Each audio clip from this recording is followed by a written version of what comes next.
Dead kanina na style. One love, one love, one love. Pero gulo sa kalsada. Yeah.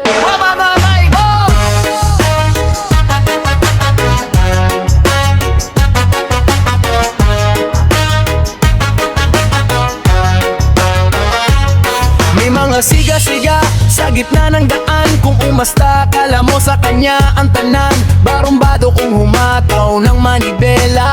Kala mo'y hari ng kalsada at bangketa. Mahilig makipagunahan, makipagitgitan. Walang pakundangan kahit delikado na minsan. Kapag naunahan mo'y biglang galit na galit. Busina ng busina, akala mo apit-pilit. Pag pinatulan mo naman biglang aatras. Magpapabiktima parang siya pa ang bagsak. Hay buhay nga naman sa lipunan. May mga asal na mahirap maintindihan. Bakit kailangan pakirali ng yabang kung pwede namang respeto ang daan? Konting pasensya lang sana para iwas gulo at sakuna. Oh, oh. Mga balasubas sa lansangan, kaya bang umasta walang pakialaman?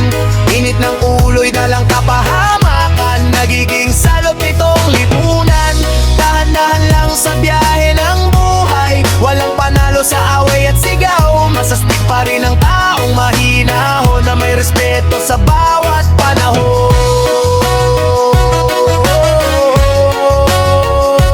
Yeah, yeah, yeah.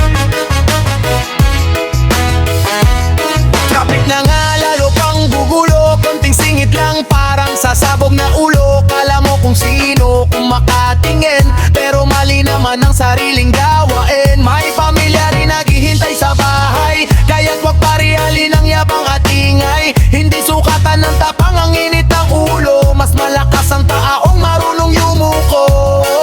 One love, one road, magbigayan tayo kapatid ko. Hindi kailangan ng gulo para makarating ng buo.